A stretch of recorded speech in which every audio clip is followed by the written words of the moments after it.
भारत की finance minister यानी वित्त मंत्री निर्मला सीतारमण ने 1 फरवरी को देश का 2025-26 का बजट पेश किया और ये तकरीबन 50 लाख करोड़ रुपए का बजट पेश किया गया था।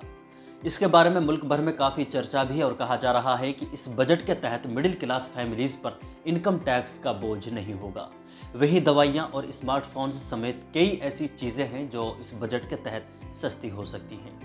चलिए इसके बारे में विस्तार से जानते हैं और क्या चीज़ें सस्ती हो सकती हैं और क्या चीज़ें महंगी हो सकती हैं। इसके अलावा इस वीडियो में हम कई और अहम इंफॉर्मेशंस आप तक पहुंचाने की कोशिश करेंगे, इसलिए वीडियो में अंत तक ज़रूर बने रहें।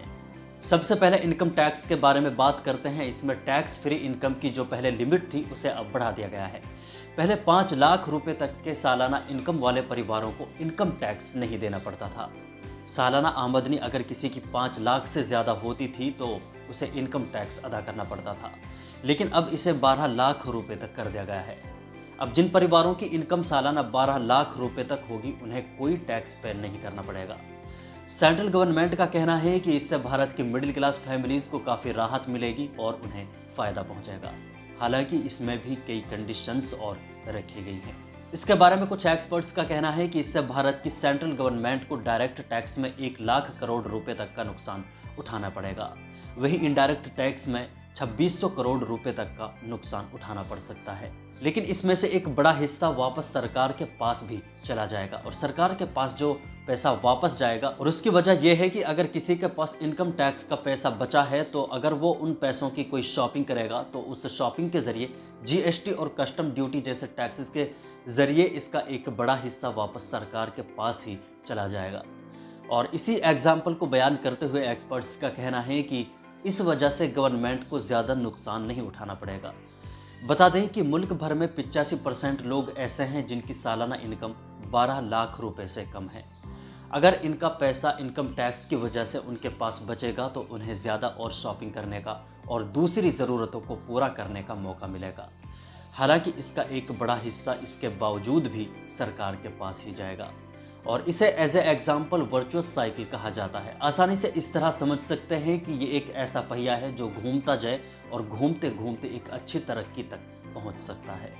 और ऐसा इसलिए कहा जा रहा है क्योंकि एक्सपर्ट्स का मानना है कि नए बजट की वजह से और टैक्स में बदलाव की वजह से मुल्क भर में लोगों के पास ज़्यादा रोज़गार भी होंगे और लोगों के पास ज़्यादा पैसा भी बचेगा और इंडस्ट्रीज़ को बढ़ावा भी मिलेगा। क्योंकि इनकम टैक्स के अलावा बहुत सारी ऐसी चीज़ें हैं जिन पर से सरकार ने कस्टम ड्यूटी को घटाकर कम कर दिया है।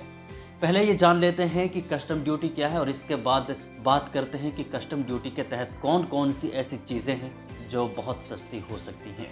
किसी भी मुल्क के अंदर किसी दूसरे मुल्क से एक्सपोर्ट या इंपोर्ट होने वाली चीज़ें यानी दूसरे मुल्क से कोई भी चीज़ जैसे मोबाइल फ़ोन्स या दवाइयाँ और दूसरी चीज़ें जो किसी दूसरे मुल्क से तैयार होकर आती हैं और फिर उन्हें हमारे मुल्क में सेल किया जाता है, तो उन सभी चीज़ों पर अलग से सरकार एक टैक्स फिक्स करती है। यानी जैसे चीन और दूसरे बाहरी मुल्कों से आने वाले जो मोबाइल फ़ोन्स हैं या हिंदुस्तान के अंदर दूसरे मुल्कों का जो सामान है या दूसरी कंपनियां हैं हिंदुस्तान में जो अपना बिजनेस करते हैं उन पर सरकार अलग से टैक्स लगाती है। जैसे अगर कोई बाहर मुल्क से कोई फ़ोन मंगाता है और उस फ़ोन की कीमत 40,000 रुपये है तो इसके अलावा उसे 5,000 रुपये और एक्स्ट्रा कस्टम ड्यूटी के तहत अदा करने होंगे और इसे ही कस्टम ड्यूटी कहा जाता है।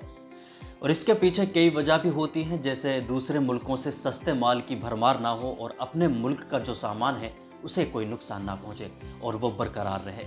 इसके अलावा हर एक मुल्क का मकसद इस टैक्स के ज़रिए रिवेन्यू इकट्ठा करना भी होता है और कस्टम ड्यूटी के ज़रिए हर एक गवर्नमेंट अपने मुल्क में चलने वाले बिजनेस को अच्छी तरह कंट्रोल कर पाती है। कस्टम ड्यूटी को फ़िलहाल जिन सामानों पर कम किया गया है उनमें टोटल 56 दवाइयाँ बताई गई हैं और इन 56 दवाइयों में 36 दवाइयाँ वो हैं जिन्हें लाइफ सेविंग मेडिसिन्स कहा जाता है।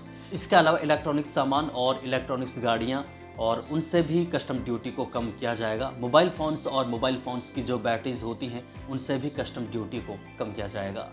इसके अलावा एलईडी टीवी जैसी ये वो चीज़ें हैं जिनसे कस्टम ड्यूटी को कम किया जाएगा और इस वजह से ये सभी सामान पहले के मुकाबले में कुछ सस्ते हो सकते हैं। इसके अलावा नए बजट के तहत किसानों के क्रेडिट कार्ड की लिमिट को 3 लाख से बढ़ाकर 5 लाख रुपए कर दिया गया है और ये बजट 1 अप्रैल 2025 से लेकर 31 मार्च 2026 तक के लिए पेश किया गया है। यही वो बजट है जिसकी काफ़ी पहले से चर्चा की जा रही थी और इन दिनों भी इसकी काफ़ी चर्चा की जा रही है।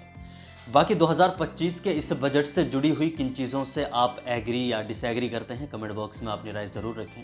वीडियो को लाइक कर दें और शेयर कर दें। अगर चैनल को सब्सक्राइब नहीं किया है तो चैनल को सब्सक्राइब ज़रूर कर दें।